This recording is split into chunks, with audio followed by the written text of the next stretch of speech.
India PM Manipur क्यों नहीं गए? एनडीए ने कहा हर 15 दिन में मंत्री कर रहे थे दौरा। विपक्ष के अविश्वास प्रस्ताव पर मंगलवार के लोकसभा में चर्चा शुरू हुई। 3 दिनों में करीब 18 घंटे चर्चा हुई। शुरुआत कांग्रेस और प्रधानमंत्री नरेंद्र मोदी पर मणिपुर की जाति हिंसा और चीनी घुसपैठ जैसे मुद्दे पर मौन रहने का आरोप लगाया। साथ ही कहा कि विपक्षी दल अविश्वास प्रस्ताव लाने को मजबूर हुए हैं ताकि सरकार कुछ बोले। भाजपा की तरफ से सांसद निशिकांत दुबे ने जवाबी हमला किया। उन्होंने सरकार के खिलाफ विपक्षी दलों की आलोचना करते हुए कहा कि यह एक गरीब व्यक्ति के बेटे के खिलाफ अविश्वास मत है जिसने कल्याण के लिए काम किया। सांसद डिम्पल यादव ने कहा कि यदि वीडियो सामने नहीं आते तो पता नहीं चलता मणिपुर में क्या हुआ। सदन में चर्चा की शुरुआत राहुल गांधी करने वाले थे। नफरत वोट हासिल करने का हथियार बन गई है, गोगोई ने कहा। अविश्वास प्रस्ताव पर चर्चा शुरुआत करते हुए असम से कांग्रेस सांसद गौरव गोगोई ने पीएम मोदी से मणिपुर संबंधी 3 सवाल पूछे। पहला, पीएम ने मणिपुर का दौरा क्यों नहीं किया? दूसरा, राज्य की चुप्पी तोड़ने में 80 दिन क्यों लगे? तीसरा, पीएम ने मुख्यमंत्री को बर्खास्त क्यों नहीं किया? गोगोई ने 3 मांगे भी रखी और कहा कि विपक्ष चाहता है कि पीएम मणिपुर जाएं, उत्तर पूर्वी राज्य और सर्वदलीय प्रतिनिधिमंडल का नेतृत्व करें और संगठन से मिलकर शांति बहाली के लिए प्रयास करें। पीएम मोदी की चुप्पी के कारणों को गिनाते हुए गोगोई ने आरोप लगाया है कि ऐसा इसलिए हुआ क्योंकि राज्य सरकार मणिपुर में हिंसा से निपटने में विफल रही।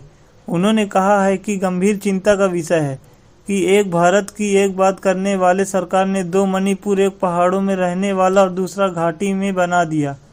चाहे मणिपुर हो या हरियाणा हो, कर्नाटक हो या मध्य प्रदेश, नफरत वोट हासिल करने का हथियार बन गई है। विपक्षी आपस में लड़ रहे और खुद को इंडिया कहते हैं, दुबे ने कहा। भाजपा के सांसद निशिकांत दुबे ने विपक्षी दलों की आलोचना करते हुए कहा कि आपस में लड़ रहे हैं और खुद को इंडिया कहते हैं। दुबे ने सदन में मौजूद सोनिया व राहुल गांधी पर कटाक्ष किया। सोनिया पारंपरिक भारतीय महिला के तरीके का अनुसरण कर रही है कि बेटे को सेट करना है और दामाद को भेंट देना है। दुबे ने गैर कांग्रेसी दलों का नाम लेते हुए कहा कि इन्हें अतीत में कांग्रेस का निशाना बनाया था, पर अब वे कांग्रेस के साथ हैं। 1976 में कांग्रेस ने करुणानिधि सरकार बर्खास्त कर दी गई थी। 1980 में इंदिरा सरकार वापस आई तो डीएमके समर्थन में थी। केंद्रीय मंत्री किरेन रिजिजू ने कहा कि जब सरकार बनी तो पहली कैबिनेट मीटिंग में पीएम मोदी ने एक ग्रुप बनाकर कहा था कि हर 15 दिन में 5 कैबिनेट मंत्री और 7 राज्य मंत्री को पूर्वोत्तर का दौरा करना चाहिए। यह अभी भी चल रहा है। यहाँ सभी बैठे मंत्रियों के पूर्वोत्तर का दौरा किया। इस पर जयराम रमेश ने चुनौती दी कि रिजिजू 97 दिन में केंद्रीय मंत्रियों के मणिपुर दौरे का ब्यौरा पेश करें। बीजेडी ने कहा, हम तो केंद्र के आभारी हैं। केंद्र ने अविश्वास प्रस्ताव का विरोध किया। सांसद पिनाकी मिश्रा ने कहा कि उनकी पार्टी प्रस्ताव का समर्थन नहीं कर सकती क्योंकि केंद्र ने उड़ीसा के लिए कई काम किए हैं। हम पार्टी के रूप में भले भाजपा के खिलाफ हैं, लेकिन मैं केंद्र सरकार का आभारी हूं। इस कारण हम प्रस्ताव का विरोध करते हैं। ये सब सुनने के बाद मोदी जी ने कहा कि विपक्षी घटक दल आपसी विश्वास जांचने के लिए लाए अविश्वास का प्रस्ताव। अविश्वास प्रस्ताव पर लोकसभा के चर्चा में शुरू होने से पहले भाजपा ने मंगलवार सुबह 9:30 बजे संसद भवन परिसर में भाजपा संसदीय दल की बैठक बुलाई। इसमें पीएम नरेंद्र मोदी समेत संसदीय दल के सदस्य मौजूद रहे। इसमें मोदी जी ने कहा कि विपक्षी संगठन इंडिया खुद अविश्वास से भरा हुआ है। घटक दलों के विश्वास को परखने के लिए अविश्वास प्रस्ताव लेकर आया है।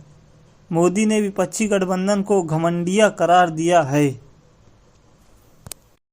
West Indies versus India T20 2023। West Indies ने दूसरे T20 मैच में भी भारत को 2 विकेट से हरा दिया और 5 मैच की सीरीज में 2 की बढ़त बना ली। भारत टॉस जीतकर पहले बल्लेबाजी करते हुए विकेट पर 152 रन बनाए। इसके बाद जवाब में वेस्ट इंडीज ने 8 विकेट खोकर 155 रन बना लिया और मैच अपने नाम किया। वेस्ट इंडीज ने रोमांचक मैच में भारत को 2 विकेट से हरा दिया। इसके साथ ही कैरिबियाई टीम ने 5 मैच की सीरीज में 2 की बढ़त बना ली और बल्लेबाज करते हुए भारत ने 7 विकेट खोकर 152 रन बनाए थे। इसके जवाब में वेस्ट इंडीज ने 18 ओवर और 5 गेंद में 155 रन बना लिए। भारत ने टॉस अकील हुसैन और अल्जारी जोसेफ अर्धजीत सिंह ने ओवर में 9 रन बनाकर मैच रोमांचक बना दिया। 18 ओवर के बाद वेस्ट इंडीज का स्कोर 141 पर था 8 विकेट पर और वेस्ट इंडीज को जीत के लिए केवल 2 ओवर में 12 रन की जरूरत थी। वहीं भारत को जीत के लिए 2 विकेट चाहिए था। युजवेंद्र चहल ने सिमरन हेटमायर को आउट कर मैच पलट दिया। उन्होंने हेटमायर के विकेटों के सामने फंसाया। हेटमायर ने 1 छक्का और 1 चौका लगाया। उन्होंने 22 गेंद में 22 रन बनाए। अब अकील हुसैन और अल्जारी जोसेफ क्रीज पर थे। चहल ने 2 ओवर में 2 रन बनाए और 3 बल्लेबाज आउट हुए। एक समय पर वेस्ट इंडीज का स्कोर 126-4 पर था, लेकिन चहल का ओवर खत्म होने के बाद स्कोर 129 पर 8 है। 128 रन के स्कोर पर वेस्ट इंडीज का 7वां विकेट गिरा। जेसन होल्डर खाता खोले बिना ही आउट हो चुके थे। उन्होंने 3 गेंदों का सामना किया और चहल की गेंद पर ईशान किशन की शानदार स्टंपिंग कर उन्हें आउट कर दिया। अब हेटमेयर के साथ अकील हुसैन क्रीज पर थे और 128 के स्कोर पर वेस्टइंडीज का 6ठा विकेट गिरा। रोमारियो रेफर्ड ने कोई गेंद खेले बिना ही रन आउट होकर पवेलियन लौट चुके हैं। सिमरन हेटमेयर ने गेंद खेलते ही 2 रन की मांग की थी, लेकिन पहला रन लेने के बाद उन्होंने अपना फैसला बदल लिया। वहीं सेफर्ड ने दूसरे रन के लिए भाग गए। ऐसे में किशन ने आसानी से गिल्लियां बिखेर कर रेफर्ड को आउट कर दिया। 41 साल के अचंत शरद कमल फिलहाल संन्यास के बारे में नहीं सोच रहे हैं। युवाओं को हराने उन जैसा तेज होना होगा। भारत के अनुभवी टेबल टेनिस खिलाड़ी अचंत शरद कमल ने हाल ही में अल्टीमेट टेबल टेनिस में हिस्सा लिया। 41 साल के अचंत उस उम्र में भी खेल रहे हैं जिसमें खिलाड़ी संन्यास ले चुके होते हैं। हालांकि वे छोड़ने के बारे में नहीं सोच रहे। वे पेरिस में ओलंपिक में खेलने की तैयारी में हैं। अंचत कहते हैं कि अगर मैं अगले साल पेरिस ओलंपिक में मेडल नहीं जीत सका तो खेलना जारी रखूंगा। मैं एशियन गेम्स और कॉमनवेल्थ गेम्स में मेडल जीत चुका हूं। अब केवल ओलंपिक मेडल बचा है, जिसे जीतने के लिए मैं पूरी कोशिश करूंगा। फिट होने का अनुभव काम आता है। पहले के समय में फिटनेस के लिए ज़्यादा मेहनत की ज़रूरत नहीं होती थी। बचपन में पूरे हफ्ते की फिटनेस 3-4 घंटे में पूरी हो जाती थी, लेकिन अब दिन भर की फिटनेस के लिए काफ़ी समय देना पड़ता है। टेबल टेनिस गति का खेल है। इसमें रिफ्लेक्शन बहुत तेज होता है। युवा बहुत तेज है, इसलिए मुझे पहले उनके जितना तेज बनना होगा, तभी मैं उन्हें अनुभव से हरा पाऊंगा। युवा खिलाड़ियों के बारे में अहिका और सुचिता मुखर्जी अच्छा प्रदर्शन करेंगी। गुजरात के हरमीत भी अनुभव खिलाड़ी हैं।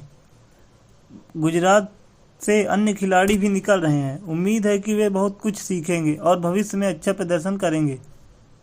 एशियन गेम्स के बारे में अल्टीमेट टेबल टेनिस की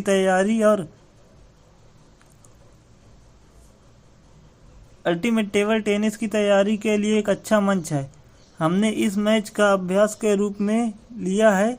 प्रतिभाशाली अंतर्राष्ट्रीय और भारतीय खिलाड़ी के खिलाफ खेलने से बेहतर तैयारी नहीं हो सकती। आगे भी ट्रेनिंग कैंप होने हैं। हम पिछली बार जीत गए थे। 2 मेडल की संख्या बढ़ाने की कोशिश करेंगे।